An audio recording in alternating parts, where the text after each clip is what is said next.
Do you have a bunch of really big mouth jerk friends that you just want to throw a bunch of spells at? You know, I do. I have one in specific that I'm thinking about right now. And who might that be? You know, it starts with crypto and ends with spook, but there's something in the middle.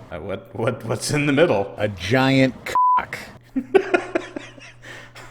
Hey guys, this is Crypto Spook, and today we are looking at inVokeR. And this is Moriarty, and again, his name is not Crypto Spook, it's Crypto Spook. inVokeR is a competitive dueling spell game where you and your familiar fight against an enemy. Correct me if I'm wrong, but this is the game that War Owl came up with. No, okay, so that's a long story. So Warrell and I were talking, he has a Vive, and we were talking one day, and he's like, you know what kind of game I would make if I had inclination to code a VR game?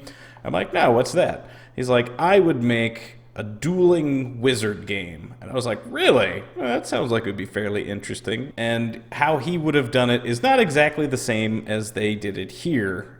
He would have changed a couple things, like the fact that you have mana, and that's the little orbs that float around each of your wrists. I guess you can get to a total of 10 mana or 5 mana. I couldn't tell whether or not the mana eventually started orbiting both wrists or if it was just your offhand. Now, I had some interesting issues with the game, mainly just personal preference, particularly the fact that casting the Spellfire damage balls did not cost any mana. What cost mana was the spells that you used after you threw the spell ball. I guess we'll call them a fireball. How's that? So you're talking about the things that make the balls split or home or give you a protection shield or whatever. Exactly, yes. Those are the only things that cost mana. However, throwing a damaging ball of mana at somebody didn't cost mana. That's what I thought was weird. I have to ask very quickly here, are you talking about mana or mana? Because you've said both so far, and I feel like this is an important distinction to make. Is there a difference between the two? I think it's pronounced mana, and I've always pronounced it mana my entire life. However, there's a bunch of nerds out there who say it's mana. Really? Mostly Magic players. Oh, really? I used to actually be a pretty big Magic player. I'm aware. I've called it both my entire life, so I don't know. Either is correct as far as I'm concerned. I think it's mana, and it's always going to be mana. And if you're wrong and call it mana, that's cool, but I'm going to think of you as a Magic nerd like Crypto. Keeping in mind, of course, that I've played way more Magic than him in the last 10 years. Oh, well, yeah, there was that PC game. I forgot about that. We actually got really into Magic the Gathering like 2013, and we played that for like months, and it was really fun. I kind of want to play it again. I played it recently, and it was nowhere near as exciting as we thought it was. Well, it's probably just because you're playing against randoms. It's much more satisfying to destroy people that you know on a personal level.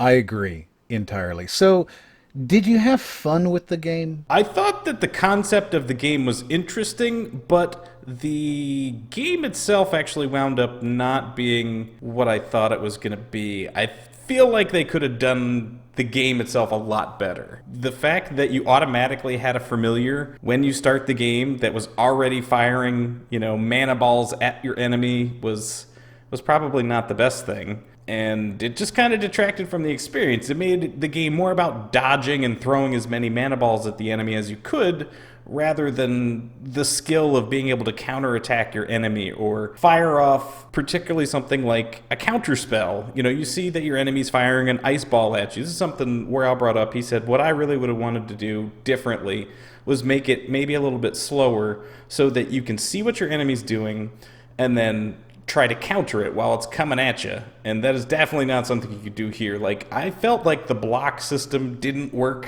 at all, no matter how many times I tried it. And there's also a totally cheap method to absolutely destroy your opponent, and that is to throw one of the fireballs at them and then wait till it's above or behind them and then cast the homing spell, and they'll never know it's about to hit them. That does seem really cheap.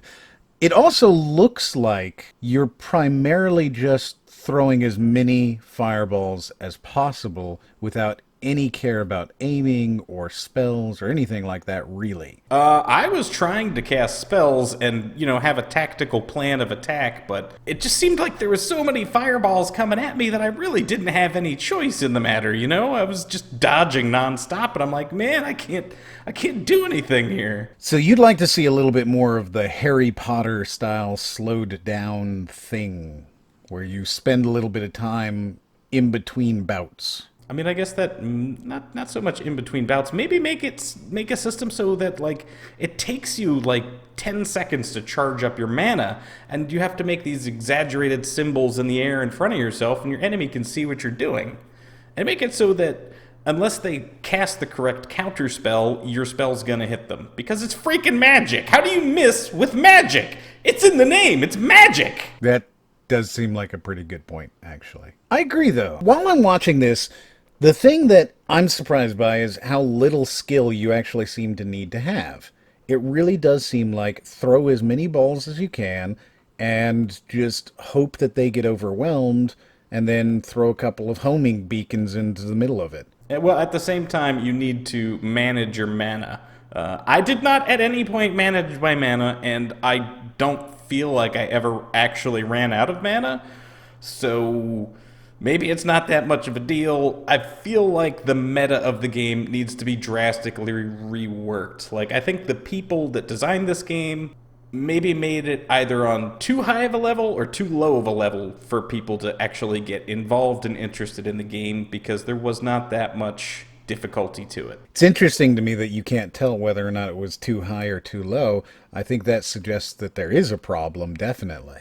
So overall, this game was interesting, and I did not see it coming. I had no idea this game was coming out, and when it came out, we got an email, and I was like, wow, that is astounding that this game that somebody else already came up with the idea for on their own, and here it is already made. So the game is $15. Would you pick it up? I don't think that this game in its current state is worth $15. I did not see the ability to have a multi-mage battle. Some of the spells don't make sense. You can summon a familiar. Your familiar's already there from the beginning of the game with you, so I'm not sure what that familiar spell does. Doesn't make much sense to me. Maybe they need to explain it. Perhaps your familiar can be killed? I don't know. I don't think so. It's possible, though. Maybe you can summon another one. Well, at $15, I don't know that I could pick it up either, simply because it really means it's a $30 game. You need to have 2 copies of it, and for $30, this looks like it's really more of a half an hour to an hour of gameplay before you kind of get bored, especially if there's cheap ways to win and there's not really a whole lot of skill tactics meta. Yeah, there's the reason why we play certain kinds of games is because we can get better at the games. This doesn't seem like the kind of game that you can get better at. So I don't think that I would be picking it up either at this moment. If it's on sale and they have a good sale on a 2-pack, yeah, absolutely, this seems like a good hour or 2 of fun. And, there's nothing wrong with a short game that you just play with your friend and enjoy. So now, what if you wanted to be one of the Jawas, or the Sand People, or the guy from Final Fantasy IX, I guess? I don't know what you're talking about. That's what all the mages look like. You're saying that they all look like Jawas? Yeah, look at them. Utini? Utini? I don't know what that means. You're such a bad geek. I'm sure somebody got one of the references I just made there, and I missed yours, so you know what? My 3 references trump your reference. I win this round. You know what? Whatever, bro. So there you go, guys. That's inVokeR. Let us know what you think. If you like it, like it. If you don't like it, don't like it. But if you did like it, go ahead and watch another one up there in the corner. And as always, we'll see you on the next one.